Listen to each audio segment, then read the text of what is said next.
एशियाई टीमुनि जो महामेलो हाइब्रिड मॉडल तहत पाकिस्तान ऐं श्रीलंका में जारी आहे, जिते पाकिस्तान में थींदड़ चारई मैचूं त ख़ैर ख़ूबीअ सां मुकमल थी चुकियूं आहिनि, पर भारत जी फरमाइश ते श्रीलंका शिफ्ट थियल मैचूं घणे क़दुरु बरसात सबबि मुतासिर थी रहियूं आहिनि, जंहिंमें सभ खां अहम पाक भारत मुक़ाबलो बि शामिल आहे, जेको बरसात सबबि बिना नतीजे ख़तमु करणो पियो हो। हिक पासे क्रिकेट तजिए निगार एशिया कप जहिड़े इवेंट जी श्रीलंका मुंतक़िली वारे फ़ैसिले खे तनक़ीद जो निशानो बणाए रहिया आहिनि, त ॿिए पासे वरी भारतीय क्रिकेट बोर्ड इंतज़ामिया पंहिंजी होड़ ते क़ाइम आहे ऐं मां न मञा वारो राग अलापे रही आहे। इन ॾिस में ताज़ो पाकिस्तान क्रिकेट बोर्ड जी मैनेजमेंट कमेटी जे चेयरमैन ज़का अशरफ इन सिलसिले में BCCI जे सेक्रेटरी जय शाह सां राब्तो कयो त श्रीलंका में तेज़ बरसातुनि जी अॻकथीअ खे नज़र में रखंदे इवेंट पाकिस्तान मुंतक़िल कयो वञे, पर ज़रियनि वटां ख़बरूं अची रहियूं आहिनि त जय शाह पाकिस्तान जी आछ थोड़े छॾी ऐं तेज़ बरसातुनि जे इम्कान बावजूदि एशिया कप जूं बाक़ी मैचूं कोलंबो में कराइण जे ज़िद ते क़ाइमु आहे। हिक पासे BCCI ऐं PCB विच में सरहद ते जंग वारो माहौल आहे, त ॿिए पासे वरी एशिया कप जा सख़्त मुक़ाबला जारी आहिनि। गुज़िरियल ॾींहुं श्रीलंका इंतहाई दिलचस्प मुक़ाबले बाद अफ़गानिस्तान खे शिकस्त ॾेई एशिया कप सुपर 4 लाइ क्वालिफाई करे वरितो आहे। एशिया कप जा सुपर 4 जा मुक़ाबला त शुरू थी चुका आहिनि, पर क्रिकेट मदाहन खे जंहिं मुक़ाबले जो शिदत सां इंतज़ार आहे, यानी पाक भारत मैच, उहा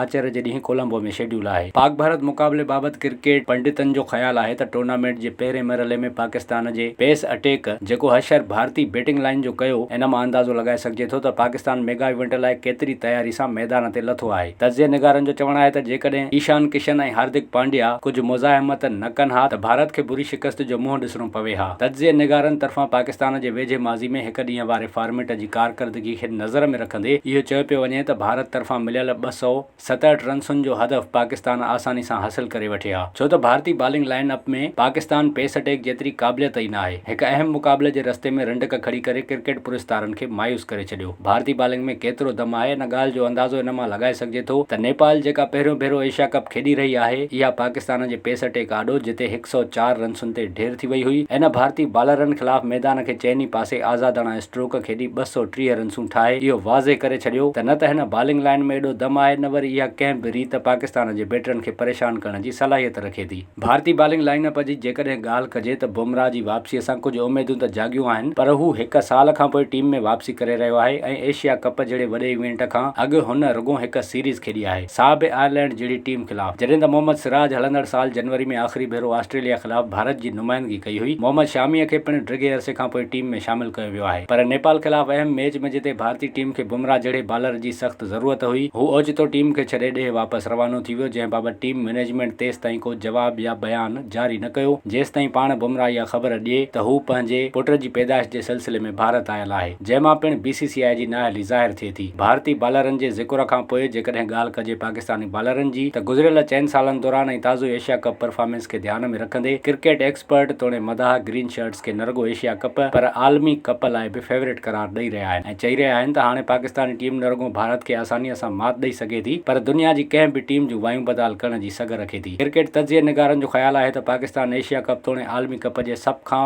मुकमल ऐं तयारु टीम आहे, जेका क्रिकेट जी दुनिया फतह करण लाइ मैदान में लथल आहे।